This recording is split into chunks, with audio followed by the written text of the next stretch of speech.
I'm smiling because Michael Bay can make a movie. A good one.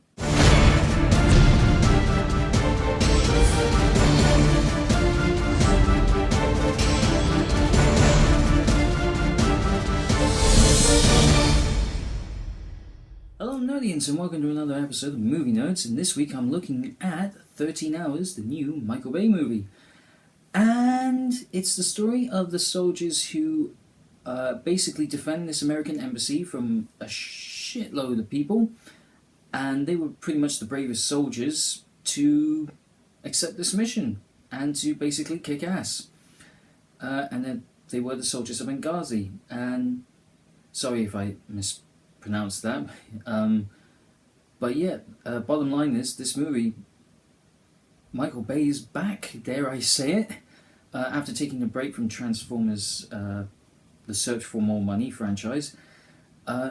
He's gone back to his basic Michael Bay roots, and he has made a pretty damn good movie. I mean, to say that for Michael Bay, I mean, to me,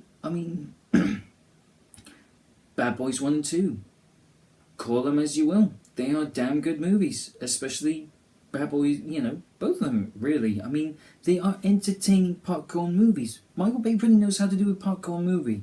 It's just he took it to the extreme when he did Transformers 2, 3 and 4, especially the fourth one, which, felt like you were in the cinema for 5 days and you just wanted to get the hell out of there. It's just impossible, just to think of how much you could have cut from that film. It's insane, really. But for this movie, he decided to say, you know what, screw it. I'm going to do a small budget movie. I'm going to do it my way. I'm going to make it an R-rated movie. And I'm going to make it violent. I'm going to make it as a true story. He's kind of done this before. It didn't go to plan. Insert Pearl Harbor joke right here. But he did do a kind of cool, true life-ish story with Pain and Gain. And that was a little decent movie. I mean, it was a typical Michael Bay movie in the end. But at least it was good, and then he followed it up with Transformers 4. Yeah, there you go. But with this one, I mean, he knows how to shoot action scenes, but he's still in the mind that shaky cam is all the rage. We've just had Star Wars The Force Awakens, and we've just had The Revenant.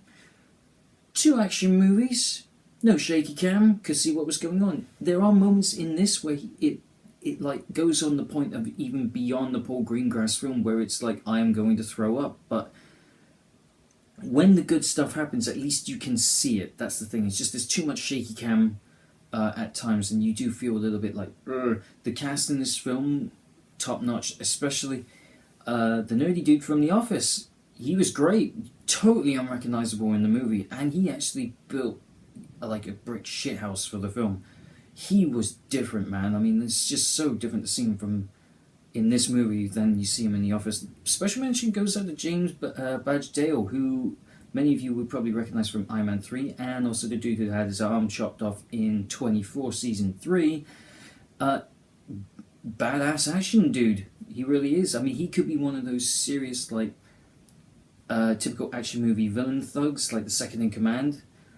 And here, no different. I mean, the dude kicks ass. I mean, if you were to do an Aliens Colonial Marines movie, he'd be right up there in the cast list. He could be like like a new version of Hicks. Not saying recast Hicks, because there's only one Hicks, and that's Michael Biehn. But yeah, the way Michael Bay shoots the action in this film, I mean, it's just typical Michael Bay. I mean, it's like you got the slow collapse and everything, the slow-mo, the explosions, which are like looking like fireworks and everything. And it's basically Michael Bay's love letter, and it's gun porn. That's what Michael Bay likes. He loves the military to hell. He's got a huge respect for them, and that shows in this one. You only have to look in The Rock, Armageddon, Pearl Harbor to an extent, if you really want to watch that again. But no, the film is great. I mean, I would recommend this movie ASAP. I don't think it's playing in most theaters now. This review's coming a little bit late. I only managed to catch it recently. And it's an entertaining thrill. It really is. My only concern is this, that it's a little bit too long. It could have just, in typical Michael Bay fashion, it's like a half hour too long. I say if you just trimmed it down a little bit, you'd be all sorted. But Please, Michael Bay, keep making these grown-up action movies, or just ask Stallone if you can do an Expendables 4. Imagine a Michael Bay Expendables movie. It's just... It's match made in heaven-ish, if you get good screenwriters. But wait a minute, what am I saying? An Expendables movie, you don't really need a screenwriter for that. Anywho, with 13 hours, I would say go see it ASAP. It's Michael Bay back to what he does best, which is making kick-ass movies. And I will give this... I'm going to give it 3.5 out of 5 Nerdines, because all the action, everything, the acting and everything that Michael Bay pulls out from these guys is great. It is top-notch stuff. But it's just that extra 30, 40 minutes where it's just, I could have just, thrown it out, put it on the Blu-ray release later on. Didn't really need that. Just, it's just a little bit overlong, and that's the reason why it just got the other 2 points deducted on it, to be honest with you. But apart from that, I would say still go and see it. It's not going to win any awards, but you'll be damned if you're not entertained on it. Thank you guys for watching this video, and I would like to thank all of you who are watching and subscribing. It's getting to be a cool ride, getting to see all these movies and everything.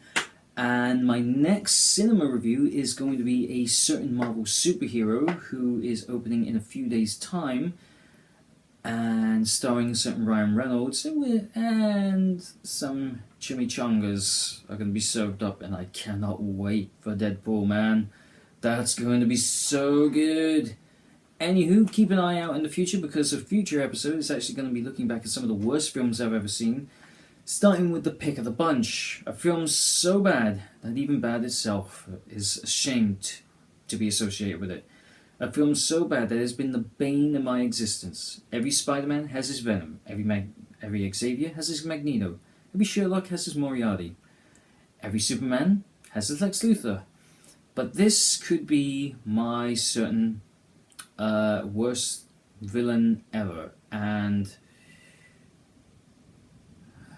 please don't judge me. Please, I beg of you. I am one of you. Okay, you can judge me.